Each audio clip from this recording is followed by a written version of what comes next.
Hello guys, this Kartik Pandey and you are watching Nevira. Guys, जैसा कि हम लोगों ने कैपेसिटर की सीरीज में लेक्चर 1 लेक्चर 2 कवर कर लिया है, कैपेसिटेंस के बारे में जान लिया है। उसके बाद हम लोगों ने जैसे कहते हैं energy stored, force acting between the plates, और कैसे चार्जिंग होगा, क्या कैसा होगा, कैसे वर्क करता है, इन सारी बातों पे अपन लोगों ने ढेर सारा डिस्कशन कर रखा है।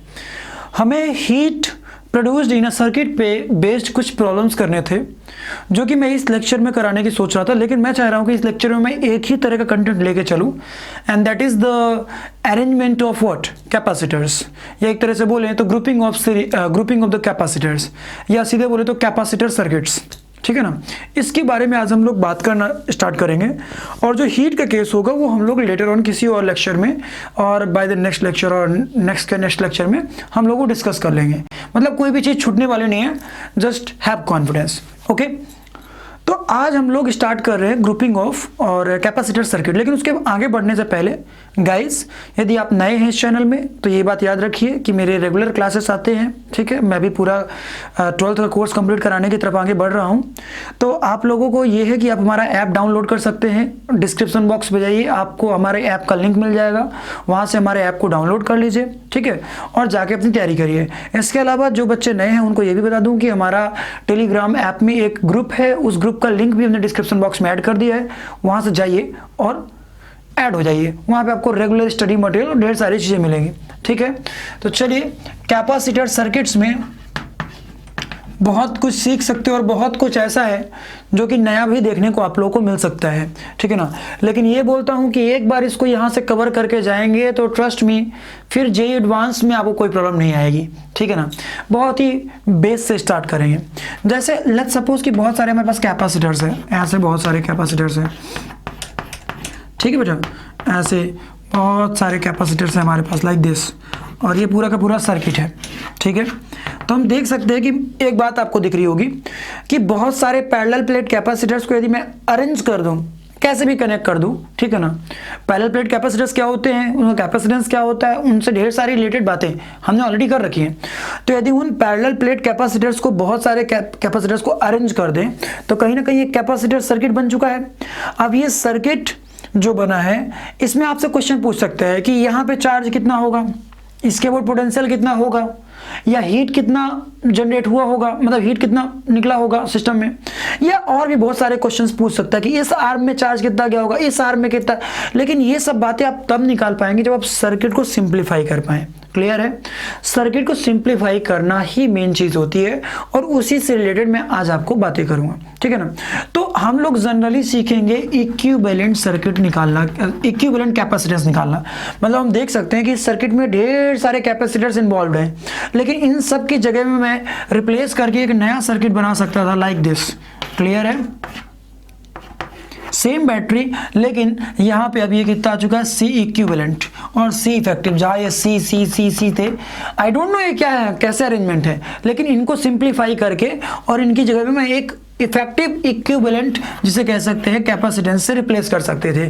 क्लियर है, तो इफेक्टिव और इक्विवेलेंट कैपेसिटेंस का मतलब ये होता है कि ऐसा कैपेसिटर और ऐसा कैपेसिटेंस जिसको हम इस सर्किट की जगह यदि रिप्लेस भी करें तो कोई चेंजेस ना आए। क्लियर है गाइस, तो इस सर्किट को इसमें सिंप्लीफाई करना, दिस इज द मेन मुद्दा। ठीक है, इसमें आपको बहुत सारे चीजें मिलेंगी, जैसे नॉर्मल आपको series circuits, series arrangement, normal parallel arrangement, फिर सीरीज पैरेलल अरेंजमेंट का कॉम्बिनेशन, फिर अब वहां के बाद अब टेक्निक से स्टार्ट हो जाएंगे, जैसे point potential technique, drop and gain method, वो काफी यूजफुल होगा। फिर आपको मल्टीपल प्लेट्स के कैपेसिटर का एक सिस्टम मिलेगा, उसको सिंप्लीफाई करना। ठीक है, इसके अलावा स्फेरिकल सेल्स की, मल्टीपल स्फेरिकल सेल्स में किसी को अर्थ कर देगा, किसी को कुछ भी कर देगा, और ऐसे करके कैपेसिटर्स का पूरा एक, जिसे कहते हैं पूरा कलेक्शन। उसके बाद आपका जिसे कहते हैं ना, जिसे आप लोगों ने ओम्स लॉ पढ़ा होगा, आपका इलेक्ट्रिक करंट में 10th क्लास में पहले पढ़ा होगा, आप लोगों ने देखा होगा। उसी ओम्स लॉ को यहाँ पे हम लोग ड्रॉप एंड गेन की तरह यूज करके, और ड्रॉप एंड गेन की मदद से मल्टीपल सर्किट, जिसे कहते हैं कैपेसिटर्स के एक बहुत ही बड़े सर्किट को सिंप्लीफाई करना, ये सब बातें यहाँ पे हम लोग सीखेंगे, और भी बहुत सारे तरीके होंगे। ठीक है ना, तो चलिए, सबसे पहला अपन का जो अरेंजमेंट है that is normal parallel arrangement. कैसा अरेंजमेंट है बेटा, पैरेलल अरेंजमेंट है। मतलब हमारे पास बहुत सारे कैपेसिटर्स होंगे, लेकिन इन सबको कैसे अरेंज किया होगा, पैरेलल में अरेंज किया होगा। ठीक है, और एक बात और बोलूंगा, जो बच्चे इस लेक्चर में अभी आ रहे हैं वो प्लीज पहले दोनों लेक्चर्स देख के आए, और उसके पहले भी आप इलेक्ट्रोस्टैटिक्स का पूरा 26 लेक्चर देख के आइए सबसे पहले तो। ठीक है ना, एक एक घंटे के सारे लेक्चर्स हैं, उनको देखिए, हो सकता है लाइफ चेंज हो जाए आपकी। चलिए ध्यान से देखते हैं। बहुत सारे मेरे पास कैपेसिटर्स हैं, ऐसे बहुत सारे हैं। ठीक है, एंड लेट्स अज्यूम कि मैंने सबको ऐसे कनेक्ट करा रखा है, ऐसे बहुत सारे हैं जिनको हमने कनेक्ट करा रखा है। ठीक है, दिस इज द बैटरी। ठीक है बेटा, ये कैपेसिटेंस है C1, C2, C3। ठीक है, अब मैंने आपको बताया था चार्जिंग का कि कैसे ये कैपेसिटर्स में चार्ज आएंगे। तो लेट्स अज्यूम कि यहाँ से चार्ज क्यू मूव किया होगा। ठीक है बेटा, तो यदि यहाँ से चार्ज क्यू मूव किया होगा तो क्या मैं ये बात कह सकता हूँ कि ये इस आर्म में चार्ज Q1 चला गया होगा, इस आर्म में चार्ज Q2 चला गया होगा, और इस आर्म में चार्ज Q3 चला गया होगा। तो हम देख सकते हैं कि इस पॉइंट के अबाउट ना कोई सोर्स है और ना चार्ज वेस्ट हो रहा है। तो क्या मैं अकॉर्डिंग टू जंक्शन रूल ये कहता है कि भैया यदि मान लो कि उधर से इतना पानी आ रहा है और दो भागों में बट रहा है, तो क्या मैं ये बात नहीं बोल सकता कि जितना पानी आ रहा है उतना ही जा रहा होगा। तो उसी तरीके से यहाँ पे कि भैया जितना चार्ज आ रहा होगा उस पॉइंट पे उतना ही चार्ज जा रहा होगा। तो भैया उस पॉइंट पे चार्ज कितना आ रहा है, Q आ रहा है, और जा कितना रहा होगा, Q1 plus Q2 plus Q3। मतलब वो चार्ज Q ही है जो कि Q1, Q2, Q3 में बढ़ चुका है। क्लियर है guys? Now come back to the point. अब मुझे समझ में आई ये बात, मैंने आप लोगों को पढ़ाई थी कि किसी भी कैपेसिटेंस के अबाउट, किसी भी कैपेसिटर के अबाउट, ठीक है ना, यदि पोटेंशियल भी है, हम देख सकते हैं कि ये बैटरी तीनों के पैरेलल में कनेक्टेड है। मतलब ये वाला पॉइंट और ये वाला पॉइंट, ध्यान से देखिए, तो इन दोनों कैपेसिटर्स के अबाउट भी है, इन दोनों कैपेसिटर्स के अबाउट भी है, इन दोनों कैपेसिटर्स के अबाउट भी है। अब कई लोग सोचेंगे ये कैसे बोल रहे हैं सर, ठीक है ना। तो याद रखिएगा, पोटेंशियल तभी चेंज होगा जब बीच में कोई कैपेसिटर आए, या बीच में कोई इंडक्टर आए, या बीच में कोई रेजिस्टेंस आए। ठीक है ना। इंडक्टर क्या होता है वो आगे चल के पढ़ाऊंगा, रेजिस्टेंस आप लोगों ने सुना होगा, कैपेसिटेंस में बता रहा हूं। मतलब यहां से यदि यहां का पोटेंशियल मान लो कि VA है, यहां का पोटेंशियल कितना है बेटा, VA है, तो यहां का भी VA होगा, क्योंकि वायर की वजह से कोई पोटेंशियल चेंज होगा नहीं। Wire is friction, sorry resistance ले सम्मान कर रहे हैं कि इसमें कोई रेजिस्टेंस है नहीं। ठीक है ना। यहां का VA, यहां का भी VA, यहां का भी VA, यहां का भी VA, लेकिन जैसे ही कैपेसिटर आ गया तो पोटेंशियल चेंज हो जाएगा। उसी तरह यदि यहां का पोटेंशियल VV है तो सेम वायर में पोटेंशियल कोई चेंजेस नहीं आएंगे, कोई चेंजेस नहीं, तो यहां का भी VV, यहां का भी VV और यहां का भी VV। तो VA माइनस VV की यदि वैल्यू V है तो इट्स क्वाइट लॉजिकल कि इसके अबाउट पोटेंशियल कितना होगा, V होगा, इसके अबाउट पोटेंशियल कितना होगा, V होगा, इसके अबाउट पोटेंशियल कितना होगा, V होगा। तो भैया हमें पता है जैसे कि चार्ज Q इक्वल टू क्या होता है, CV होता है, फॉर्मूला हमने पढ़ रखा है। ठीक है ना। तो हम एक काम करते हैं बेटा, यहाँ पे हम C1 की क्या लिख सकते थे, Q1 can be written as C1 भी, Q2 can be written as C2 भी, Q3 can be written as C3 भी। क्लियर है। ये तीनों कैपेसिटर्स के लिए इतना चार्ज स्टोर हुआ होगा, उसको ले आके यहाँ पुट करा दीजिए। तो चार्ज Q इक्वल टू कितना आ चुका है बेटा, चार्ज Q इक्वल टू आ चुका आपका C1 plus C2 plus C3 whole multiplied by V। क्यों ऐसा कर दिया, कॉमन ले लिया V, ये देख सकते हैं V भी कॉमन है। ठीक है। अब मान लीजिए मैं इस सर्किट को रिप्लेस करके इसकी जगह में एक इक्विवेलेंट कैपेसिटेंस का सर्किट यूज करूं तो that will look like this. Clear है guys? This is battery B and this is the capacitor of capacitance C equivalent और C इफेक्टिव।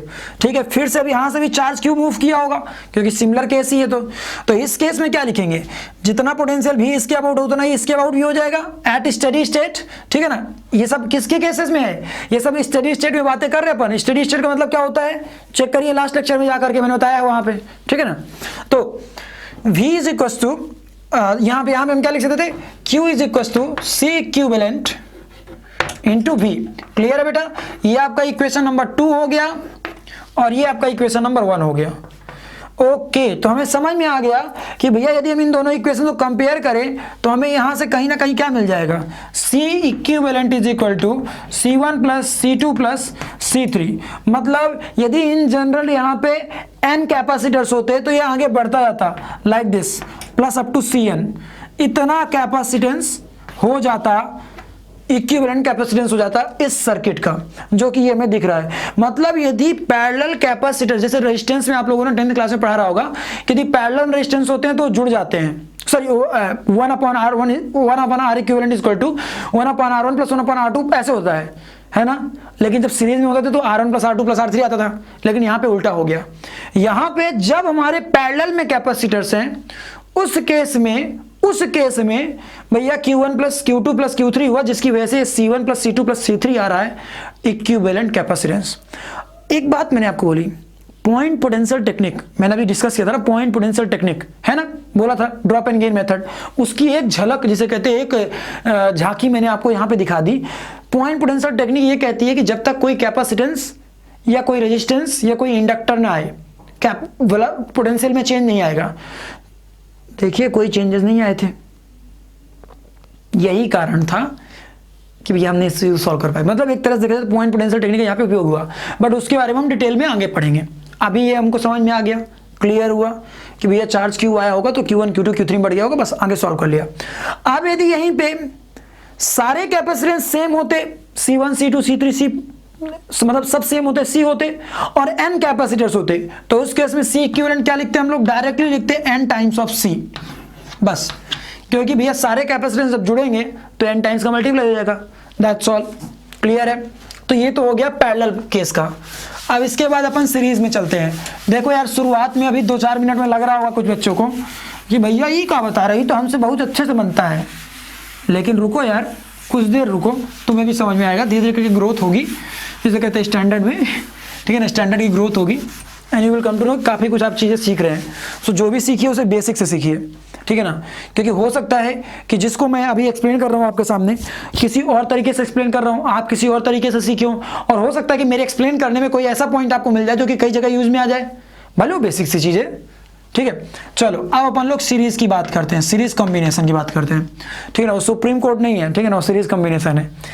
अब मेरे पास क्या है बेटा कि बहुत सारे कैपेसिटर्स हैं, ऐसे अरेंज किए हुए हमने, ठीक है ना, ऐसे तीन चलो 3 लेके चलो, 3 ले लो, थोड़ा इजी है बहुत ज़्यादा क्यों दिखाना। माना भी बैटरी हो गई, ठीक है बेटा, या फिर कैपेसिटेंस हो गए C1 C2 C3।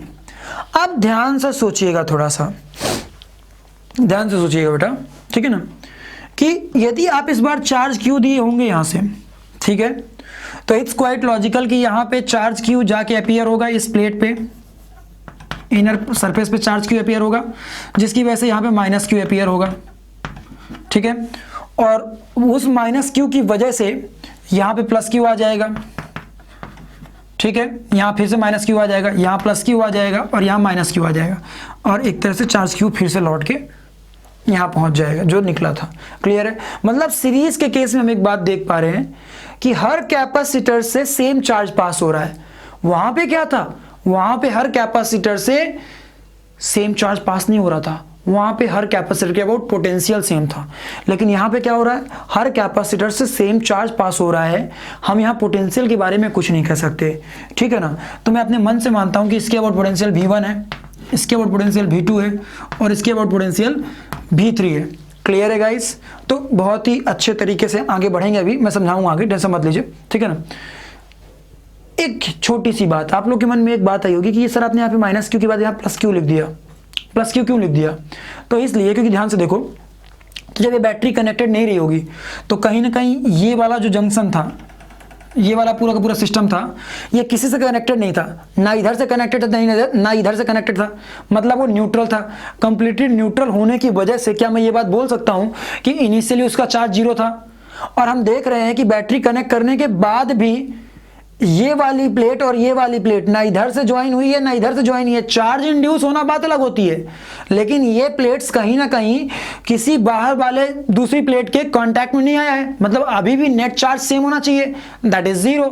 तो यदि यहाँ पे माइनस क्यू चार्ज इंड्यूस हो रहा है तो भैया मजबूरी बस इस प्लेट में प्लस क्यू चार्ज इंड्यूस होना पड़ेगा, तभी तो नेट चार्ज 0 रह पाएगा, and these are known as node, clear है। इसी को अपन लोग बोलते हैं नोड, और आगे चल के मैं सिखाऊंगा नोडल एनालिसिस, ठीक है ना, वो आगे चल के मैं सिखाऊंगा आप लोगों को जब डिफरेंट केसेस अपन करेंगे।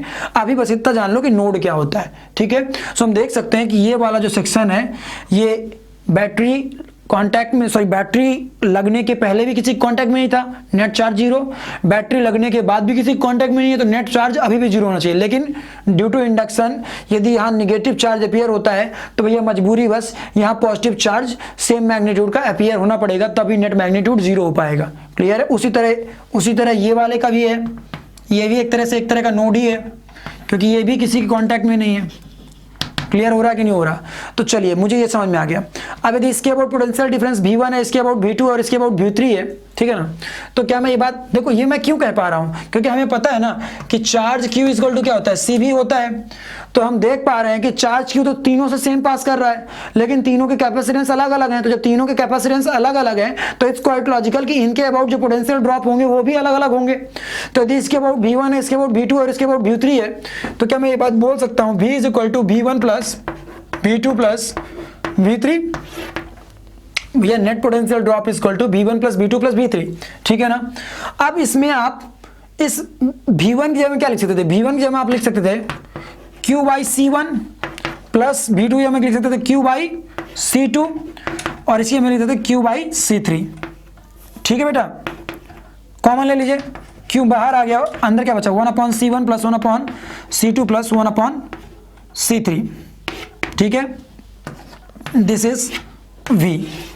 अब एक मिनट, यही इक्वेशन कुछ लोग और तरीके से भी दिखा सकते हैं, जैसे कि मैंने आपको बताया point potential technique. Point potential technique क्या कहती है?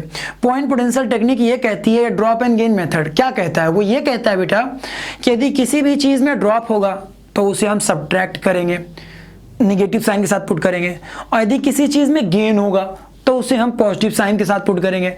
बहुत ही सिंपल है, ठीक है। तो यदि मैं मान लीजिए आपको शुरुआत में 10 रुपए दिया, ये तो आप लोग को समझ में आ गया ना। अभी इसी को मैं दूसरे तरीके से लिखने सिखा रहा हूं आप लोगों को, क्योंकि उन चीजों का यूज आगे होगा, इसलिए बोल रहा हूं, ठीक है ना। मान लीजिए मैंने आपको 100 रुपए दिया, आप मन में सोच लीजिए कितना हुआ 100।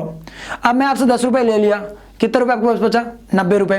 फिर मैंने आपको 20 रुपए दिए, आपके पास कितने बचे, 120 रुपए, सॉरी 110 रुपए। अब मैं आपसे पूछूं कि कैसे डिसाइड किया, तो आप सिंपली बोलेंगे सर इनिशियल पैसा प्लस माइनस सम पैसा इज इक्वल टू फाइनल पैसा। मतलब क्या था कि इनिशियली इतना रुपए लेके चले थे, घट रहा, सॉरी जब आप पैसा ले रहे थे तो माइनस कर दे रहे थे हम, क्योंकि ड्रॉप हो रहा था, और जब आप पैसा दे रहे थे तो पैसा हमारे पास बढ़ रहा था तो हम उसे ऐड कर दे रहे थे, इज इक्वल टू फाइनल पैसा। तो भैया वही चीज है, initial potential plus minus some potential is equal to final potential. बस हो गया, ठीक है ना। तो जैसे मान लो ये कैपेसिटर है, ठीक है बेटा, और ये हमारी पॉजिटिव प्लेट है, ये हमारी नेगेटिव प्लेट है, तो इलेक्ट्रिक फील्ड कुछ ऐसा होगा। और हमें पता है कि इलेक्ट्रिक फील्ड के डायरेक्शन में जाने पे पोटेंशियल घटता है, इलेक्ट्रिक फील्ड के डायरेक्शन में जाने में पोटेंशियल घटता है। मतलब हम जब पॉजिटिव प्लेट से नेगेटिव प्लेट की तरफ जाया करेंगे तो ऑलवेज हमें डेल्टा V क्या मिला करेगा, नेगेटिव मिला करेगा। इस बात का ध्यान रखिएगा, ये चाहिए तो रट भी लीजिए, रटने की कोई जरूरत नहीं भैया, ये तो पढ़ाया हुआ है कि भैया जब भी हम इलेक्ट्रिक फील्ड के डायरेक्शन में जाएंगे पोटेंशियल ड्रॉप होगा। तो चलो, यदि मैं यहां का पोटेंशियल मानता V और यहां का पोटेंशियल, सॉरी यहाँ का पोटेंशियल V है मान लो और यहाँ का पोटेंशियल V भी मान लो, हमें पता है कि VA माइनस VB की वैल्यू कितनी होगी, V के बराबर होगी, ठीक है ना। चलिए तो बढ़िए, यहाँ के स्टार्ट करिए। VA बहुत ही सिंपल है, ठीक है ना। VA, अब यहां से यहां तक गए, कोई पोटेंशियल चेंज, नो चेंज। यहां पे आए, जैसे ही यहां पे आए और अब हम इधर जा रहे हैं तो हम देख पा रहे हैं कि पॉजिटिव प्लेट से नेगेटिव प्लेट जा रहे हैं तो पोटेंशियल में घटोतरी होगी, और कितने की घटोतरी होगी, तो माइनस का VA माइनस का Q बाई C1, क्योंकि भैया किसी भी पोटेंशियल, किसी भी कैपेसिटर के अबाउट कितना ड्रॉप, पोटेंशियल ड्रॉप होता है, या पोटेंशियल मतलब जो भी बोले तो पोटेंशियल डिफरेंस होता है, वो होता है चार्ज अपॉन कैपेसिटेंस, तो Q अपॉन C1। आगे आए, यहां से यहां तक आए, कोई पोटेंशियल चेंज, नो चेंज। लेकिन अब यहां से यहां जाएंगे तो पोटेंशियल फिर घटेगा, माइनस का Q बाई C2। अब यहां से यहां जाएंगे तो फिर से कोई चेंज नहीं, लेकिन फिर जैसे यहां से यहां जाएंगे तो फिर potential drop, minus Q by C3 is equal to यहां का फाइनल पोटेंशियल VB हो गया। आप ध्यान से काम करिए, VB को उधर भेज दीजिए और ये पूरा का पूरा इधर ला लीजिए, तो VA माइनस VB तो आपने पहले ही पता कि V है, तो V इज इक्वल टू वही इक्वेशन आ गई, सेम इक्वेशन। तो चाहे भैया ऐसे पकड़ो चाहे ऐसे पकड़ो, मतलब इसी कान को चाहे ऐसे पकड़ो और चाहे ऐसे पकड़ो, कोई प्रॉब्लम नहीं है। क्लियर, सेम चीज है, कान पकड़ना, ठीक है ना। तो पॉइंट पोटेंशियल टेक्निक या ड्रॉप एंड गेन मेथड का जो मैं अभी आपको जिसे कहते हैं डेमो या झलक दिखा रहा हूं, उसका अच्छा खासा उपयोग कुछ देर बाद दिखाने वाला हूं, ठीक है ना। तो चलो, तो हमें एक इक्वेशन ये मिल गई। अब मैं इसे मैं रफ किए दे रहा हूं, ठीक है ना, ये आपको समझ में आ गया होगा बेटा, ठीक है। चलिए अब मैं इसको रफ कर रहा हूं। ये इक्वेशन आ चुकी है हमारे पास, ये इक्वेशन नंबर 1 आ चुकी है। ये सारे इंपॉर्टेंट पॉइंट्स याद रखिएगा। अब मैं यदि मान लीजिए इस सर्किट को रिप्लेस करके इसकी जगह एक इक्विवेलेंट सर्किट ला लूं, तो वो कुछ ऐसा हो जाएगा। Am I correct? ये पोटेंशियल आपका भी होगा इसके अबाउट, और इसका कैपेसिटेंस कितना हो गया, सी इफेक्टिव और सी इक्विवेलेंट, क्लियर है। और यदि यहां से चार्ज क्यू फ्लो कर रहा तो इसके लिए भी आप वही लिख सकते थे, charge Q is equal to V upon C effective और सी इक्विवेलेंट। तो ये आपकी इक्वेशन नंबर 2 हो गई, ये इक्वेशन नंबर 1 हो गई। दोनों सॉरी क्यू बाई भी ना, उल्टा लिख देता, आई एम सॉरी, ठीक है। तो V इज इक्वल टू क्या आ गया, Q by C effective, charge Q आया ना होगा इसके ऊपर। तो ये आ गई, ये इक्वेशन 1 हो गई, इक्वेशन 2 हो गई। ये इक्वेशन 1 इक्वेशन 2 कॉमन को कंपेयर करो, दोनों को जैसे कंपेयर करो तो कैंसिल हो कर जाएगा, और तुम्हारा क्या आएगा, सीधे सीधे आएगा 1 upon C effective is equal to 1 upon C1 plus 1 upon C2 plus 1 upon C3। Okay great, मतलब हम लोग को क्लियर हो गया कि जब हमारे कैपेसिटर्स सीरीज में होंगे तो कुछ इक्विवेलेंट जो कैपेसिटेंस की बातें आएंगी वो कुछ ऐसे आएंगी। इस तरीके से हम लोग इक्विवेलेंट और effective capacitance of the circuit निकालेंगे। कब निकालेंगे, जब हमारे सारे कैपेसिटर्स किस में अरेंज होंगे बेटा, सारे के सारे कैपेसिटर्स हमारे सीरीज में अरेंज होंगे, तब हम ऐसे करेंगे। अब यदि यहीं पे मान लो ऐसा होता कि n कैपेसिटर्स होते, ठीक है ना, तो बढ़ता जाता 1 upon C1 plus 1 upon C2 plus 1 upon C3 plus 1 upon Cn, clear है। और यदि वही सारे कैपेसिटर सेम मैग्नीट्यूड के होते तो इफेक्टिव कैपेसिटेंस की वैल्यू कितनी आती, C/n। ये छोटे छोटे रिजल्ट्स हैं जो कि आप लोगों को आगे यूज में आएंगे। तो कितना कैपेसिटेंस आता था, C/n, क्लियर है गाइस। तो हम लोगों ने सीखा कि आइदर सिंपली सारे कैपेसिटर्स पैरेलल में हो तो कैसे अरेंज करना है, आइदर सारे कैपेसिटर्स सीरीज में हो सारे तो कैसे अरेंज करना है, क्लियर है। अब हम लोग एक एक करके स्टार्ट कर रहे हैं ग्रुपिंग ऑफ द कैपेसिटेंस, ठीक है ना, मतलब कैपेसिटर्स। अभी हम सिंपल तरीके से चलेंगे, फिर मैं थोड़ा अच्छी चीजों पे आपको जंप कराऊंगा, ठीक है। चलिए एकदम बेसिक से उठाएंगे, क्योंकि यार कुछ बच्चे 12th वाले होंगे, कुछ बच्चे टारगेट वाले होंगे, जो कि थोड़ा सा IQ वाइज हो सकता है थोड़ा सा कम हो, ठीक है ना। लेकिन IITian तो भैया उनको भी बनना है, IITian तो हम सबको बनना है ना, किसी को पीछे हटना है क्या, नहीं ना। चलो तो देखो, हमने ऐसे कुछ केसेस ले लिए लाइक दिस। अब मान लो इस केस का पूछा जाए कि इस केस का कैपेसिटेंस क्या होगा, यदि ये सारे कैपेसिटेंस C हैं। इस केस का effective capacitance about point A and point B क्या आएगा, क्लियर है, मतलब CAB की वैल्यू क्या आ रही होगी। ये क्वेश्चन आपसे पूछ दिया गया है, ठीक है। तो बहुत ही ध्यान से सोचिएगा, ठीक है। इनको लॉन्ग मेथड्स भी हैं बहुत सारे, लेकिन वो सब करने की जरूरत नहीं है हमें, बहुत सिंपल तरीके से सोचेंगे हम। अभी जहां तक हम एनालाइज कर पाएंगे, आंखों से देख के पकड़ पाएंगे कौन पैरेलल में है कौन सीरीज में है, वहां तक पकड़ेंगे। और जब नहीं पकड़ पाएंगे तब अपन लोग दूसरी टेक्निक्स यूज करेंगे, ठीक है ना। तो अभी तो हम पकड़ पा रहे हैं कि ये दोनों पैरेलल में है, ठीक है, और जो इन दोनों का रिजल्टेंट आएगा वो इसके साथ सीरीज में होगा। तो इसकी जगह में मैं कुछ कैसा लिख सकता हूं,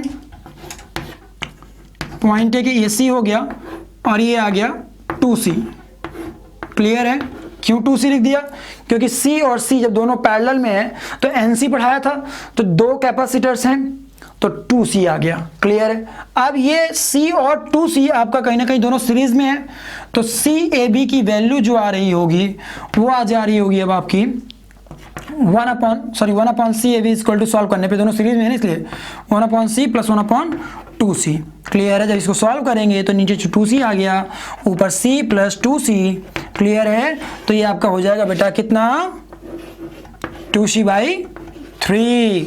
this will be the effective capacitance between these two points. अच्छा, तो मतलब मुझे एक बात समझ में आ रही है कि कैपेसिटर्स के केस में यदि कैपेसिटर्स पैरेलल में है तो इफेक्टिव कैपेसिटेंस बढ़ के आएगा, बड़ा ही आएगा, सबसे बड़े वाले कैपेसिटेंस से भी बड़ा आएगा, क्लियर है। हम देख सकते हैं कि जब ये सी सी दोनों पैरेलल में थे तो नेट कैपेसिटेंस हर सारे दोनों से बड़ा आ रहा था।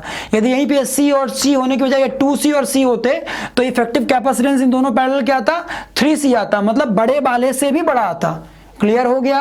लेकिन वहीं पे जब हमारे कैपेसिटेंस किस में है, सीरीज में है, उस केस में जो इफेक्टिव कैपेसिटेंस या इक्विवेलेंट कैपेसिटेंस आएगा वो सबसे छोटे वाले से भी छोटा आएगा। ठीक है, यहां पे सबसे छोटा कौन सा है, ये है, देख सकते हैं कि उससे भी छोटा आपका इफेक्टिव कैपेसिटेंस आ रहा है। तो ये लॉजिक याद रखिएगा, कई बार आपको एग्जाम्स में मदद कर देगा कि जब कभी भी पैरेलल में होंगे तो इक्विवेलेंट कैपेसिटेंस सबसे बड़े वाले से भी बड़ा आएगा, और जब कभी सीरीज में होंगे तो इक्विवेलेंट कैपेसिटेंस सबसे छोटे वाले से भी छोटा आएगा। तो ये सब टेक्निक्स ना अपन एग्जाम में मल्टीपल करेक्ट क्वेश्चंस में यूज कर सकते हैं फटाक देख के आंसर लगाने के लिए। ठीक है ना, कई बार बिना कैलकुलेशन के भी आंसर लगा सकते हैं इन बातों को देखते हुए, लेकिन हरदम नहीं, कभी कभी कैलकुलेट भी करना है। ठीक है ना, चलो ग्रेट। और रेजिस्टेंस में जाएंगे, जब रेजिस्टेंस की बात करेंगे तो रेजिस्टेंस में क्या हो जाएगा बेटा, यही चीज आपकी उल्टा हो जाएगी रेजिस्टेंस के केस में। ठीक है ना, तो ये तो हमारा कैपेसिटेंस हो गया। अभी टेंशन मत लीजिएगा, मेरे बालों पे मत जाइएगा, बिकॉज लॉकडाउन चल रहा है, मैं भी घर से आया हूँ, तो आज ही मैं पूरा का पूरा कैपेसिटर का सर्किट शूट करके जा रहा हूँ। आप देख सकते हैं सेम टी शर्ट में मेरे सारे लेक्चर्स आ रहे होंगे, क्योंकि मैं आज मॉर्निंग से शूट कर रहा हूँ, फोड़ डालूंगा। ठीक है ना, चलो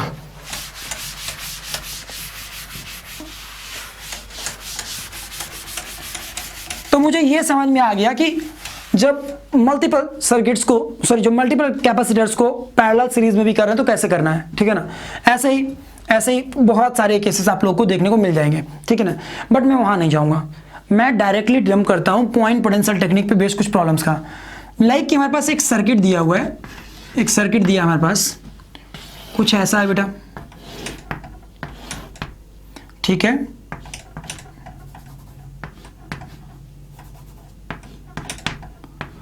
ये पॉइंट ए है और ये पॉइंट बी है।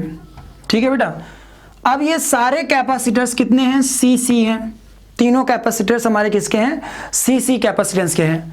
अब क्वेश्चन ये है कि भैया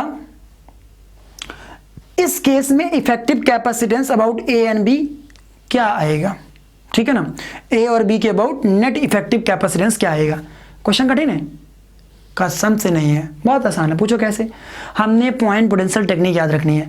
पॉइंट पोटेंशियल टेक्निक ये कहती है कि जब तक कोई भी कैपेसिटर या रजिस्टर या रेजिस्टेंस या इंडक्टेंस या इंडक्टर जिसे कहते हैं हमारे रास्ता में नहीं आएगा, हम हिचकिचाएंगे नहीं, हम में कोई चेंज भी नहीं आएगा।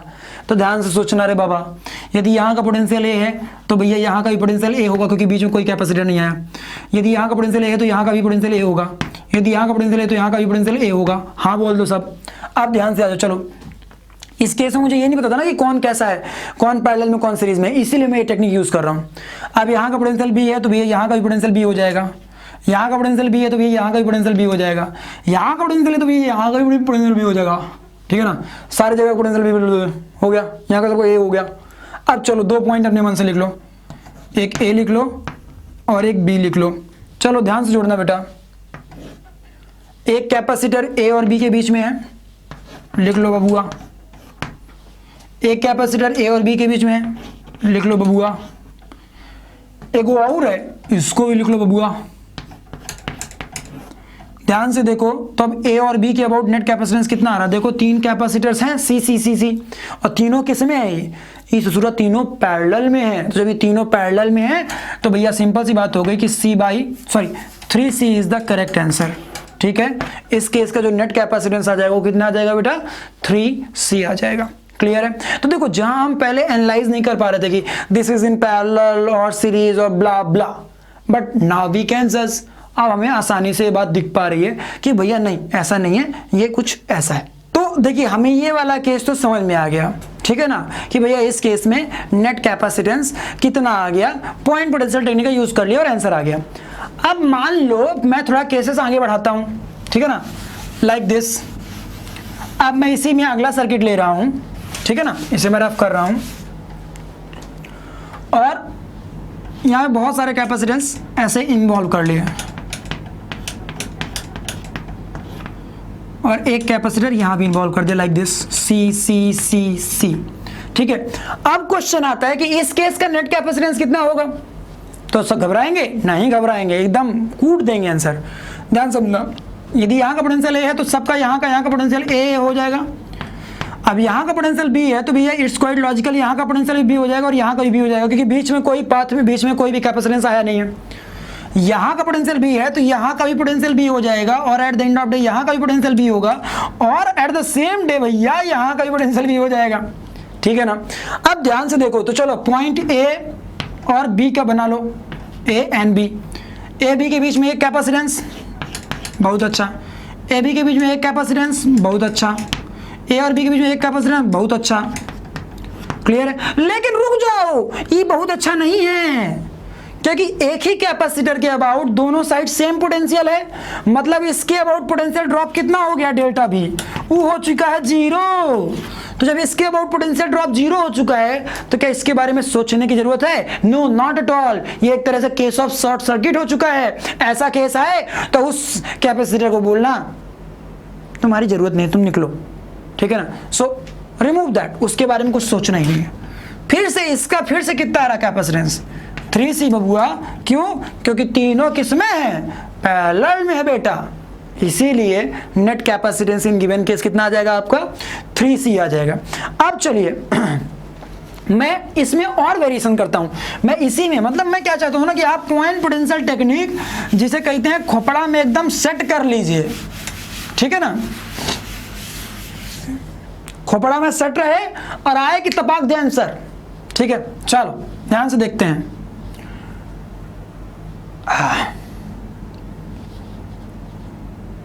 फिर से वही है,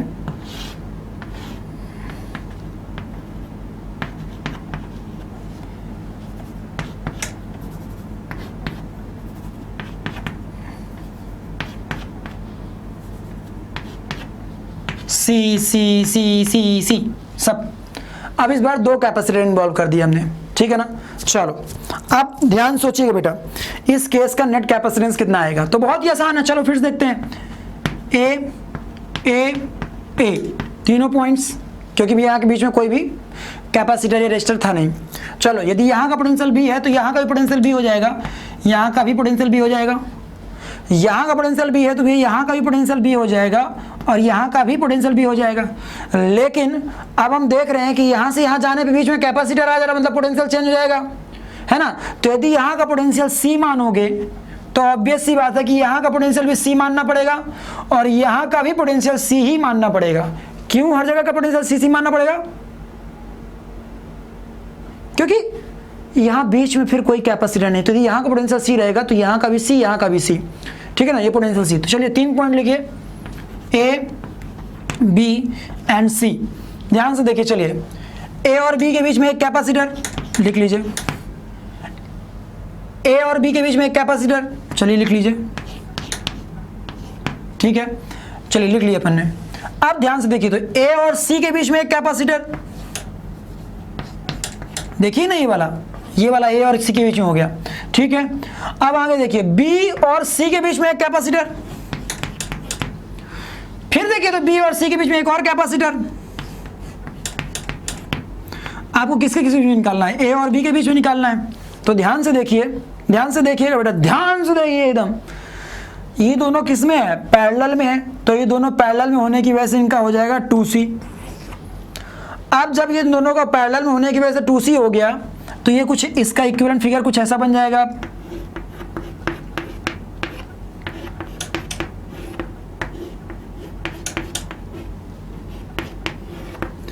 2C बाई, ये 2C हो गया, ये C हो गया, ये C हो गया, ये C हो गया, ये पॉइंट A एंड ये पॉइंट B हो गए। चलो ग्रेट। अब ध्यान से देखो तो ये C और 2C किस में हो गए, सीरीज में हो गए।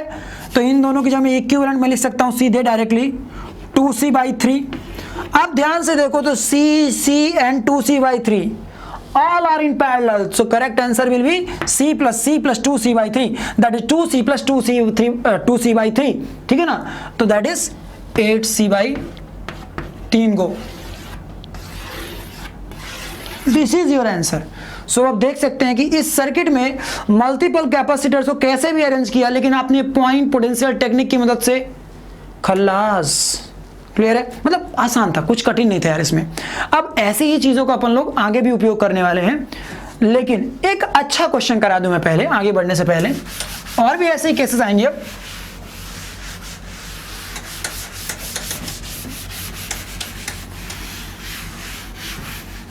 बट आगे बढ़ने से पहले मैं कुछ और आगे भीट स्टोन ब्रिज सब पढ़ाएंगे, आप टेंशन मत लीजिएगा, ठीक है ना, एक एक करके। चलिए ध्यान से देखिएगा, एक क्वेश्चन है। हाँ,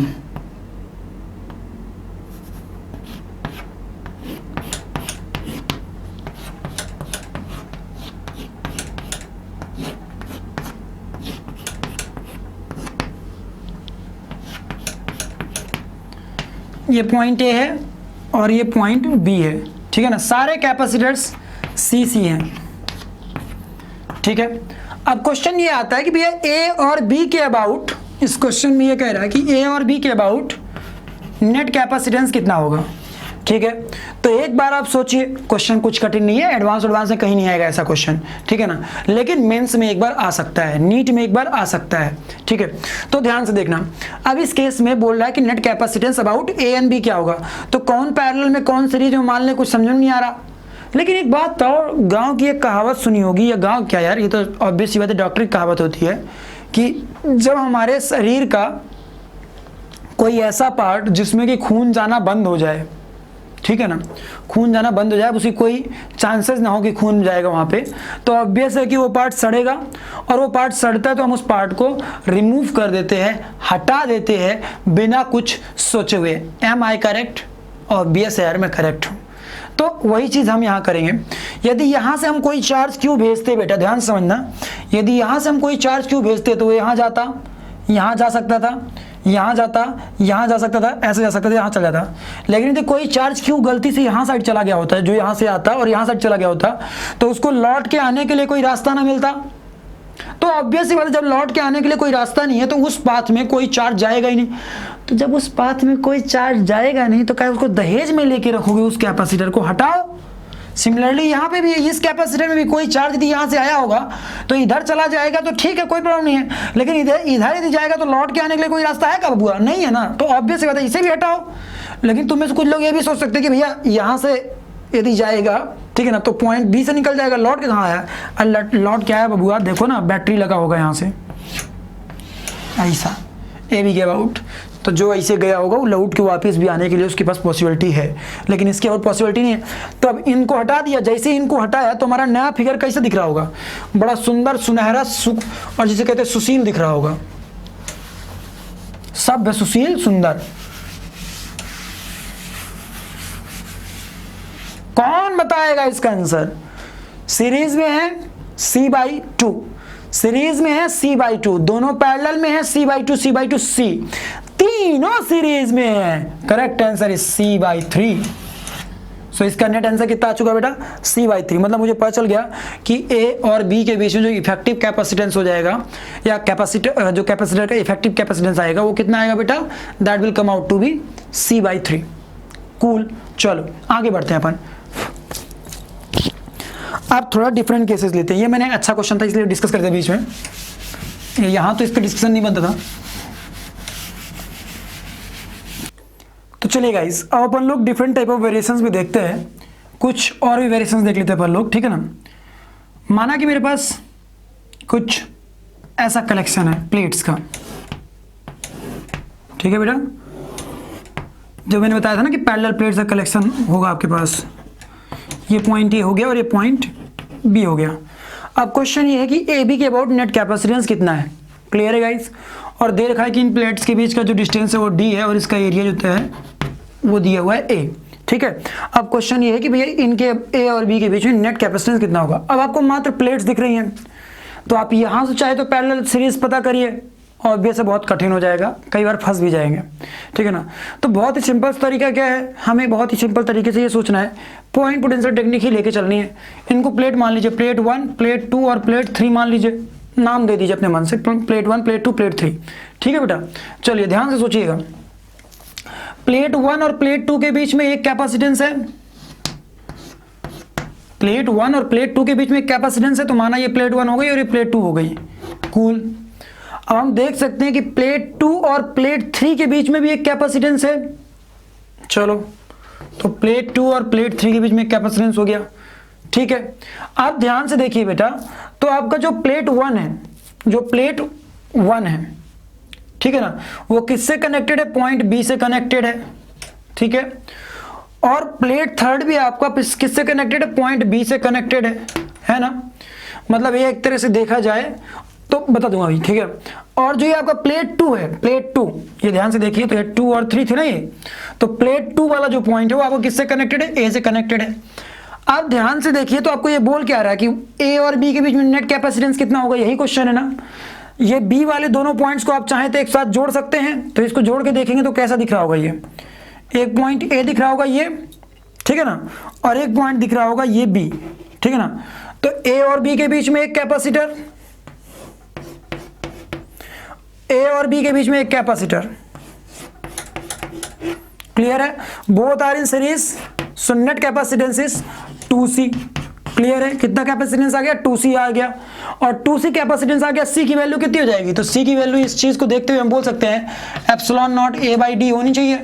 तो यहां से हमें करेक्ट आंसर मिल गया कि ऐसे अरेंजमेंट का नेट कैपेसिटेंस कितना आ जाएगा? वो आ जाएगा 2 times of epsilon not A/D। Clear है?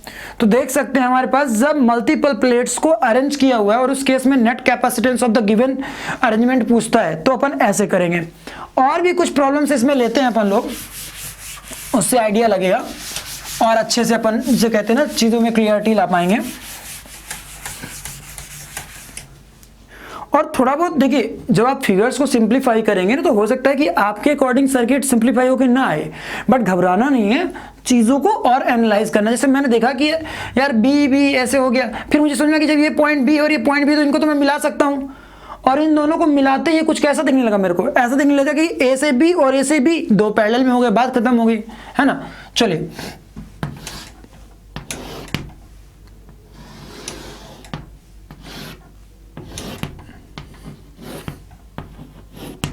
आपका बोल रखा है कि ए और बी के अबाउट नेट कैपेसिटेंस इस बार कितना होगा। फिर से वही गैपिंग कितनी है? डी है, एरिया कितना है? ए है।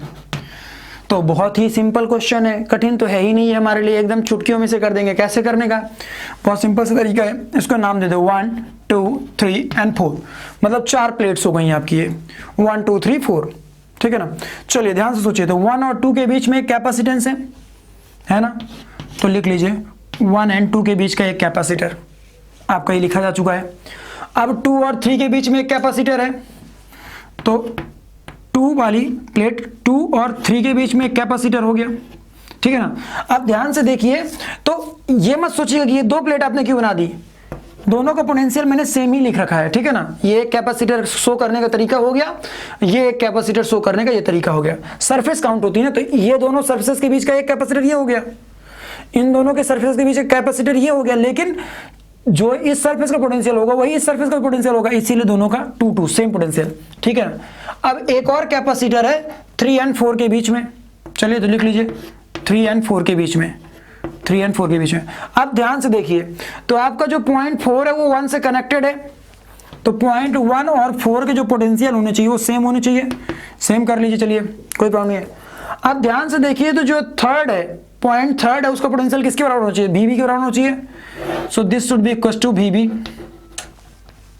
This point should be equal to B ना, सो इसका पोटेंशियल B के बराबर होगा, और ये A से कनेक्टेड है, तो इसलिए ये A हो गया। अब पूछ रहा है कि A और B के बीच का नेट कैपेसिटेंस पूछ रहा है हमसे, है ना, A और B के बीच का नेट कैपेसिटेंस। तो I think it's very simple, बहुत ही सिंपल तरीके से करना है। ठीक है ना। इसको अब फिर से रीअरेंज करते हैं हम, फिर से इसको रीअरेंज करते हैं हम।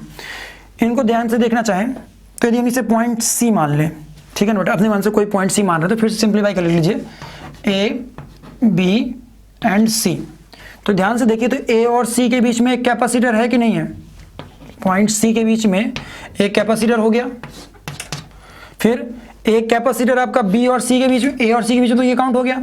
फिर एक कैपेसिटर B और C के बीच में हो गया, चलिए तो इसको भी काउंट कर लीजिए। और एक कैपेसिटर आपका किसके बीच में? A B के बीच में है, इसको भी काउंट कर लीजिए। अब ध्यान से देखिए, तो यदि ये दोनों C थे तो दोनों सीरीज में हो गए, तो ये C/2 हो जाएगा, और ये C/2 जो आता वो इसके साथ पैरेलल में होता, तो भैया C/2 प्लस C कहीं ना कहीं कितना आ गया? 3/2C आ चुका है नेट कैपेसिटेंस। ठीक है ना, where C is equal to कितना आ जाएगा, वो आ जाएगा epsilon naught A by D. इसको जैसे ही पुट करेंगे तो नेट कैपेसिटेंस आ जाएगा 3/2 epsilon naught A by D. Clear है। अब आप देख पा रहे होंगे मैं कर क्या रहा हूं, मैं पॉइंट पोटेंशियल टेक्निक की ही हेल्प ले रहा हूं, लेकिन इस बात का ध्यान रख रहा हूं कि भैया जितनी सरफेसेस के बीच में कॉम्बिनेशन पॉसिबल होगा उतने कैपेसिटर्स आएंगे, और जो दो सरफेसेस एक दूसरे से कनेक्टेड होंगी या जो दो प्लेट्स एक दूसरे से कनेक्टेड होंगी उनके पोटेंशियल सेम माने जाएंगे। क्लियर है। बस इन्हीं बातों को ध्यान रख रहा हूं। मैं देख रहा हूं कि ये और ये कनेक्टेड थे तो इन दोनों का पोटेंशियल मैंने सेम कर दिया, बस सेम कर दिया, ठीक है ना। उसी तरह बी थर्ड से कनेक्टेड था इसलिए मैंने थर्ड वाले पॉइंट का पोटेंशियल बी मान लिया। उसी तरह 2 हमारा ए से कनेक्टेड था तो इसका पोटेंशियल ए मान लिया, ठीक है ना। अब ध्यान से देखिए तो यहाँ का पोटेंशियल ए है तो यहाँ का भी होगा, यहाँ का भी ए होगा, लेकिन जैसे ही कैपेसिटर आया तो पोटेंशियल चेंज हो गया, तो ये सी हो गया मान लिया। तो यदि ये सी है तो यहाँ का भी पोटेंशियल सी ही हो जाएगा, क्योंकि ये पूरा का पूरा एक वायर का काम कर रहा है, वायर में कोई पोटेंशियल में चेंज आएंगे नहीं। तो बस फिर से मैंने नई पॉइंट बना लिया ए बी सी। मतलब इस सर्किट को सिंप्लीफाई करने के बाद यदि ये सर्किट आ रहा है तो मुझे जल्दबाजी में घबराना नहीं है, ठीक है ना। It may take some time but at the end of day answer confirm आएगा। क्लियर है। इसी को कई लोग क्या करते हैं, वो सर्फेसेस को नाम देते हैं 1 2 3 4 5 6 6 7 8 9 ऐसे, कि भैया इस सरफेस पे इतना, इस सरफेस का पोटेंशियल इतना, इस सरफेस का पोटेंशियल इतना, ऐसे ऐसे जोड़ के ये भी तरीके होते हैं। कुछ लोग क्या करते हैं डायरेक्ट भैया इसे एकदम देखे और आंसर लिख दिए, और कुछ लोग क्या करते हैं डायरेक्ट ऐसे देखे तुक्का मार दिए, ठीक है ना। तो अपना तरीका होता करने का भाई, ठीक है। बट हमारा तरीका ये है कि भैया सिंपल तरीके से क्या करो, नंबरिंग कर दो प्लेट की 1 2 3 4, उसके बाद भैया पॉइंट्स लिख लो और देखो कि उन पॉइंट्स के बीच में कौन कौन से कैपेसिटर्स पॉसिबल हैं, और उसके बाद जो सर्किट बन रहा है यदि वो एक बार हो सकता है तो तुम्हें कॉम्प्लिकेटेड लगे, सिंप्लीफाई ना हो रहा हो, तो फिर से 3 पॉइंट्स मान करके सॉल्व कर लो, 4 पॉइंट जो भी XYZ हो उसको मान करके और आगे बढ़ जाओ। क्लियर है। तो ये हम लोगों ने प्रॉब्लम देखी। अभी मैं एक और प्रॉब्लम दिखाता हूं आप लोगों को।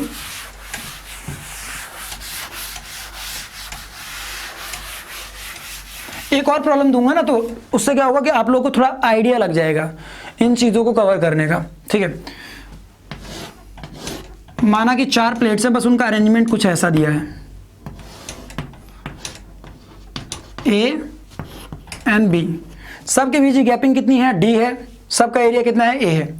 अब क्वेश्चन ये पूछ रहा है कि भैया इस केस में net capacitance of the given arrangement क्या होगा, ठीक है ना।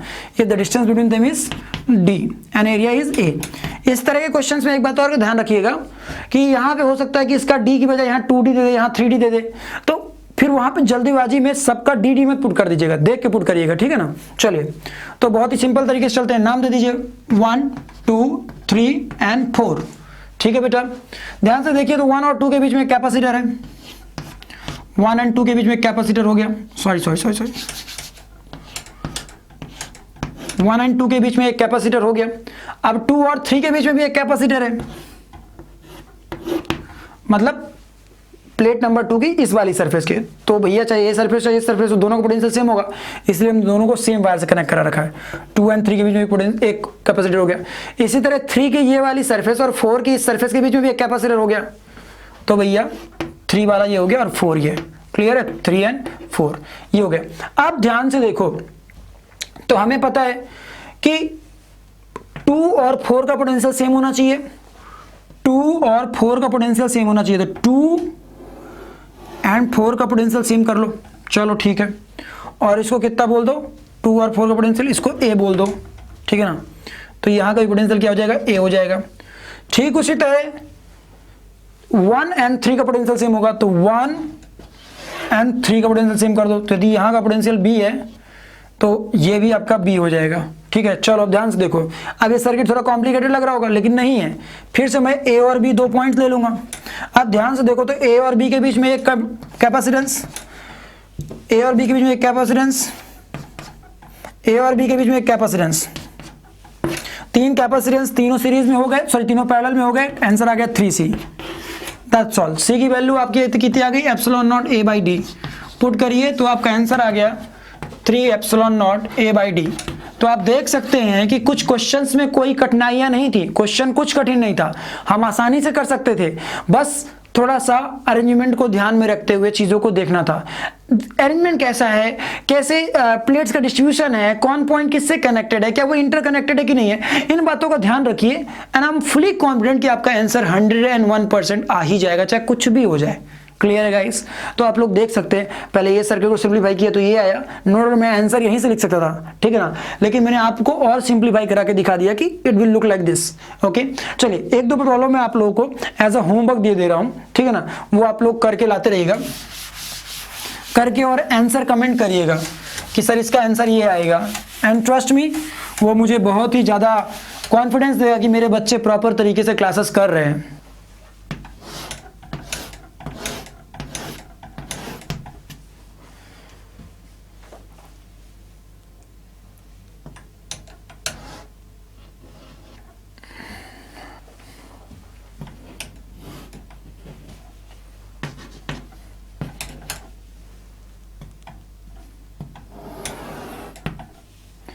सबके बीच की गैपिंग कितनी है बेटा? डी है। एरिया कितना है? ए है। अब ये क्वेश्चन एज आपके लिए होमवर्क हो गया, ठीक है। इस केस में क्या बोल रखा है कि यहाँ पे 5 प्लेट्स हैं, जिनमें से कि पहली प्लेट और जिसे कहते हैं फोर्थ प्लेट दोनों इंटरकनेक्टेड है। सेकंड प्लेट किसी से कनेक्टेड नहीं है, उसका यूनिक पोटेंशियल मानना पड़ेगा, अपने आप में एक अलग पोटेंशियल मानना पड़ेगा। प्लेट नंबर 3 का पोटेंशियल ए मान सकते हैं, वी है, एंड प्लेट नंबर 5 का पोटेंशियल बी मान सकते हैं। तो आप बहुत सिंपल तरीके से क्या करेंगे, नाम दे देंगे 1 2 3 4 5, मतलब ऐसे दे देंगे नाम नंबर। उसके बाद देखेंगे कि 1 और 2 के बीच में कैपेसिटेंस, फिर 2 और 3 के बीच में, 3 और 4 के बीच में, 4 और 5 के बीच में लिख लिए। उसके बाद भैया कौन सा पॉइंट का पोटेंशियल क्या मानना चाहिए वो असाइन कर दीजिए, और फिर देखिए कि सर्किट को देख करके आंसर आ रहा कि नहीं आ रहा। यदि नहीं आ रहा तो फिर से सर्किट को सिंप्लीफाई कर लीजिए, बस बात खत्म। पॉइंट पोटेंशियल टेक्निक यार बहुत ही सिंपल है, कुछ कठिन नहीं है। पॉइंट पोटेंशियल टेक्निक अप्लाई करिए और आंसर पाइए। तो आज की क्लास में तो अपन लोग यहीं तक रहेंगे, ठीक है ना। आज की क्लास में हम लोगों ने ये सीखा कि भैया पॉइंट पोटेंशियल टेक्निक को अप्लाई कैसे करना है। सीरीज अरेंजमेंट, पैरेलल अरेंजमेंट या सीरीज पैरेलल एक साथ मिल जाए कहीं पे तो इनको कैसे देखना है, ठीक है ना। फिर कुछ स्पेशल केसेस जिनमें यदि चार्ज उस आर्म में नहीं फ्लो कर रहा तो उस आर्म को हम कैंसिल कर सकते हैं, ठीक है ना। फिर ये वाले केसेस जिनमें कि प्लेट्स का अरेंजमेंट दिया हुआ है और नेट कैपेसिटेंस पूछ रहा है, तो ये वाले केसेस भी आज अपन लोगों ने देख लिए, बनने लगे। अब अपन लोग नेक्स्ट क्लास में स्फेरिकल कैपेसिटर्स का अरेंजमेंट, स्फेरिकल कैपेसिटेंस के केसेस पढ़ेंगे। फिर इनफाइनाइट सर्किट्स, बहुत सारे कॉम्प्लिकेटेड सर्किट्स और भी नोडल एनालिसिस, ये ब्ला ब्ला ब्ला बहुत सारी चीजें करेंगे। सो लास्ट में जाने से पहले फिर वही बात, वीडियो अच्छा लगा हो तो लाइक करो, दोस्तों के साथ शेयर करो। यदि आप डायरेक्टली इस वीडियो को ऐप में देख रहे हैं तो बहुत अच्छा है, लेकिन यदि आप यूट्यूब में देख रहे हैं तो आप चाहें तो हमारा ऐप डाउनलोड कर सकते हैं। जाएं, डिस्क्रिप्शन बॉक्स में ऐप की लिंक दी होगी, वहां से ऐप डाउनलोड करिएगा, वो ऐप आपको मिलेगा। उस ऐप की मदद से आप ये वीडियोस YouTube के पहले ही वहां पे देख लेंगे, YouTube से पहले ये वीडियोस आपको वहां पे मिल जाएंगे। Okay guys, so this was all about this lecture. Bye bye, take care, have a nice day.